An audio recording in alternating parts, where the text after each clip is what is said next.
Hi everyone, welcome to New Concept English video classroom. And today we will learn New Concept English Book 1, Lesson 1, Excuse me. Sağdaşlar yaxshimizlar?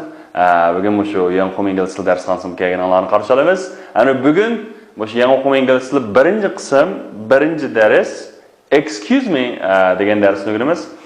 Dars boshlashdan burun hamda biz mushu kitobga nisbatan qanday desanglar, bir azroq bir tushuncha berib o'tib ketsam. Hamda bizning yangi o'quv ingliz tili odatda New Concept English deydi-ku ingliz tilida. Bu hisobda bu intayin chiqqaniga uzoq bo'lgan hamda hozirgacha intayin ishlatilib kelayotgan bizniki bu Xinjiangda emas, shu davlat ichida intayin moda ishlatilib kelayotgan materiallardan birisi-ku. Hamda bu shu yangi o'quv ingliz tilining birinchi qismi 142 dars bo'ldi. Endi bu 142 darsniki 72 darsda har bir darsda yangi o'quv bor, odatda taq darsda. Jup darsda desanglar shuniki mashq darsi bor. Mashq darsi. Demak, ham birinchi qismda 72 da ortiq yangi o'quv bor-ku, o'sha ingliz tilida sizlar o'rganmasanglar bo'lmaydigan, nihoyat o'rganish zarur bo'lgan. Hamda bu yangi o'rgangichlarga hamda hozirgacha hamda meningki 8 yillik dars o'tash tajribamga asoslanganda bu shu yangi o'rgangichlar uchun intayin zarur bo'lgan bir darslik. Yangi o'quv ingliz tili. Hamda buningki hamda tuzilish alohidligi intayin o'sha o'quvchilarningki o'rganish, takrorlash alohidligi asosida tuzilgan-ku. Sizlar masalan bir mazmun o'rgangan bo'lsanglar, bu yana necha darsdan keyin yana sizlar qanday qildirsanglar takrorlashib bordi. Takrorlashib bordi. Undan sirt yana buningki grammatikalik bilim bo'lamdi va yoki og'iz tili, yozishlar hamma narsa nihoyat peshtaxsima o'rlashtirilgan-ku. Sizlarning saviyangizni bara qadamma-qadam o'stiribmadi. Qadamma-qadam o'stiribmadi.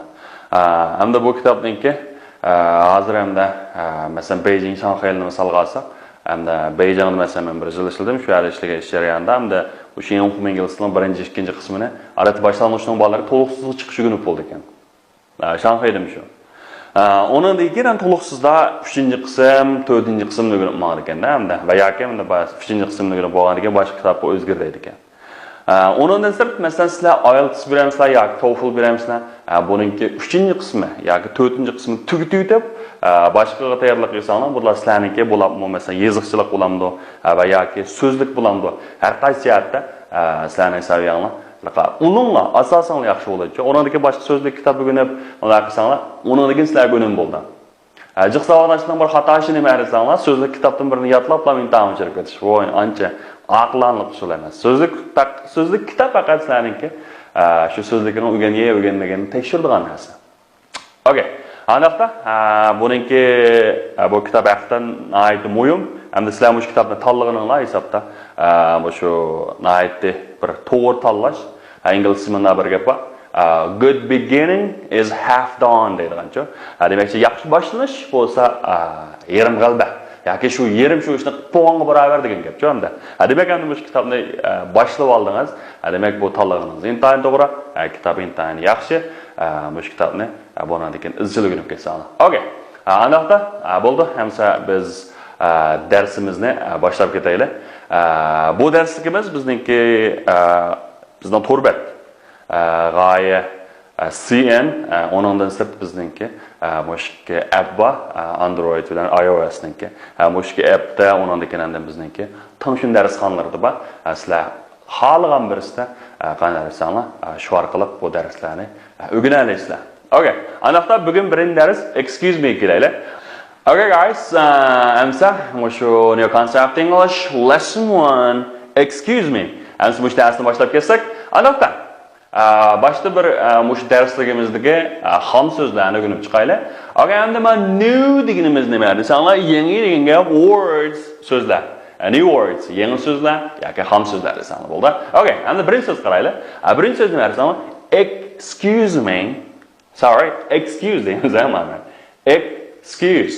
Okay, endi buni o'qiganda bir alohida diqqat qilamiz. Bular bo'lma tovushlar. Okay.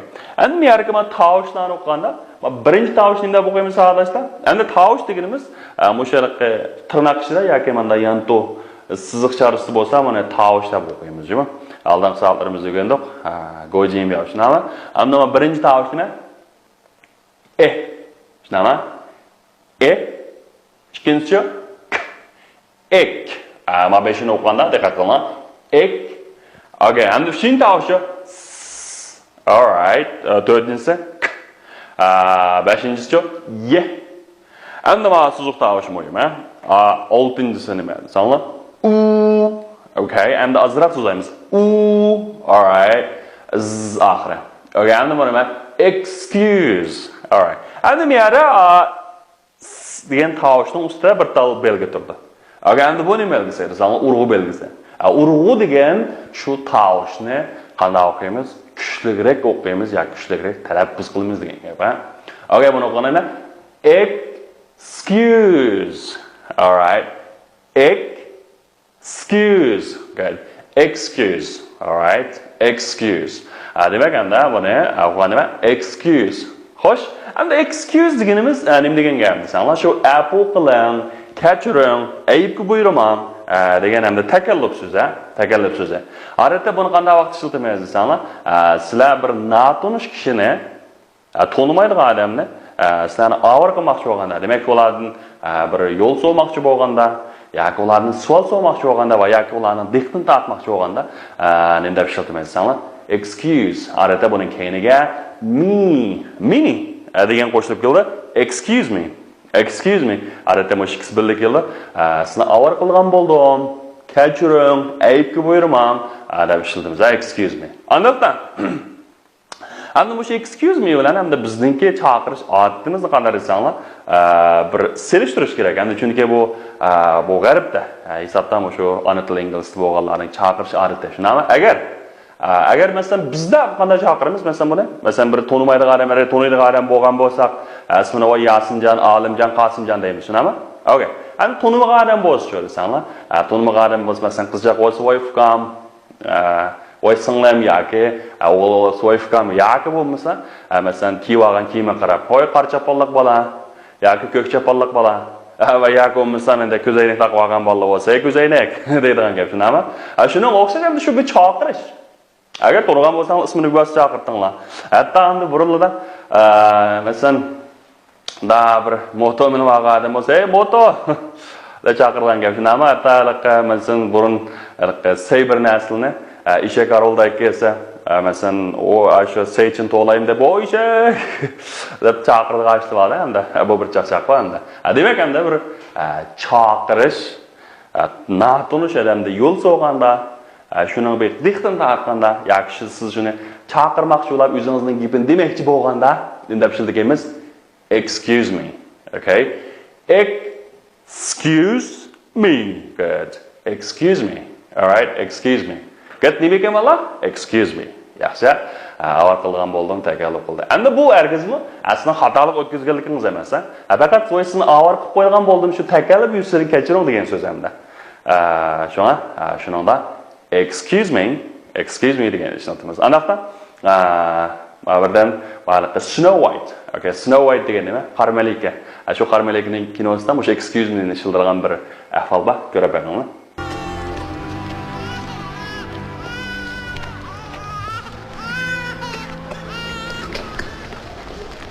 Excuse me. Do you have anything to eat? What happened here? I visited once with my father. It was a wonderful place. People always seemed to be singing and dancing. That must have been many years ago. Okay, endi bu yerga excuse me degan nima? Shu tanilmagan ekan, endi qanday qildi? Shu chaqirish demisi. Okay, endi deymiz excuse me. Good. Endi keyingi so'z nima desanglar? Me. All right? Me.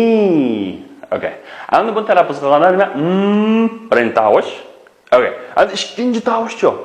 Ikkinchi tovush kelsak nima desanglar? I. Okay. I endi so'zlash. Buni talaffuz qilganda og'zinglar qanday desanglar? Kilgan deganda alda qeshinglar ustiga ko'tarildi. Qashatib qo'yinglar. Okay. Me. Good. Me. All right. Endi yana bir qisqa tovush bo'lmasin. Ekki Okay, bu talaffuz qilganda og'zimiz unjo kulgandan ketmaydi. Yoki kashimiz bunda qachatganda kuchli ko'tarib ketmaydi, faqat nima desam, masalan big. Alright, tushunami? Ship degandek, tushunami? Okay, endi nima uchun? Me. Good. Me. Alright. Endi bu abayqidek shu excuse bilan birlashib excuse me. Okay, excuse me. Endi bu nima desangiz? Ayib ko'payirman. Shu avar qilgan bo'ldim degan shu takalluf so'zi. Excuse me. Endi bu yerga me savodashlar bu kishilik olmashningki qanday desanlar tushun kelishakda. Agarga bu yerning bo'ldi desanlar to'ldiruvchi bo'lib keladi, to'ldiruvchi bo'lib keladi. Endi bu shu grammatikaningki bir intayin oddiy bir xuma har qanday jumlada hamda intayin bir 3 narsa bor, o'sha oddiy jumlada. Masalan, ega xabar to'ldiruvchi. Mushuni bir aniq bir oydinlash bo'ladi, bu yerga to'ldiruvchi. Endi meni bu to'ldiruvchini tushunmasanglar faqat tushunmaysizlar, o'sha yerda. Okay. Endi qaranglar, to'ldiruvchini tushuntirish uchun endi men bir jumla. U bo'lsin nima aytsanlar? I love you. Okay, I love you.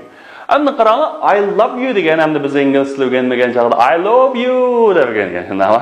I love you, shundaymi? Okay, endi o'lchamda qoldi. I love qaranglar, you. Okay, endi bu men sizni yaxshi ko'raman, men sizni suyman degan gap. Endi bu ishninki ega xabar to'ldiruvchi degan narsa. Endi ega desa bola, oy degan egisi deysiz. To'g'ri, oson, ha? Demak, oy egisi xabarchi. Okay, you ma yoq love. Okay. Endi shu eshib qolgani yo'q qoldi-ku, endi shu to'ldiruvchi, eshib qolgan bichara, to'ldiruvchi bo'ldimi? Okay. Endi buni bir aniqlamsin deydilar. Xo'sh, ega degan nima? Bir narsa egisi deymiz-ku, ega. Odatda jo'yu deymiz, qanday tushunami? Ega degan shu ish harakatni qanday qiladigan narsa paydo qiladigan. Okay. Ish harakatni paydo qiladigan narsa shu ega deymiz, shu oy. Voy, kim yaxshi ko'rdi shu oy, tushunami? Love. Okay, men yerga xabar. Tushunami? Xabar degan nima? Shu ish harakatning narsasini hamma ahvollarda xabarda qilib turadigan, shu ish harakatni bir ifodalab turadigan, tasvirlab turadigan bo'lsa, nima deysan? Love. Okay, odatda pilla mangu va mangu mishada. Nima bo'lib keldi desanglar, xabar olib keladi. Demak, shu pil, harakat shunami? Harakatli xabar olib keladi. Love. Okay, endi shu iginingki obyekti. Obyekt deganni bilsangmi, bolalar? Ashuna tuyishansa. Obyekti, nishoni, demakchi yaxshi ko'rgan obyekti nima bo'ldi desanglar, shu to'ldiruvchi bo'ldi. Demakchi, yaxshi ko'rgitsi, yaxshi ko'rilgitsi nima desanglar, to'ldiruvchi bo'ldi. Demak, endi to'ldiruvchi nima bo'ldi? You, shunami? You. I love you. Ega xabar to'ldiruvchi. Endi qo'yib ketganda? Egining obyekti, egining obyekti, eginingki azali shuning loyihi nima bo'ldi? To'ldiruvchi bo'ldi. Okay, is it clear? Demak, endi men yerga excuse me degandagi majumla buyruq jumla. Vallahi yoki masalan mana o'tinish jumlasida you odatda yoshirin keladi. Masalan, you excuse me. You degan egisi excuse degan fe'l bo'lgan ekan. Xavri me to'ldiruvchi. Okay, me to'ldiruvchi. Tushunami? Odatda majumlada you yoshirin keladi. Siz meni kechiring demaymiz-ku herkes. Okay, shuna you yoshirin keldi. O'sha to'ldiruvchi bo'lgan mush. Okay, mush. Tushundingmi? All right.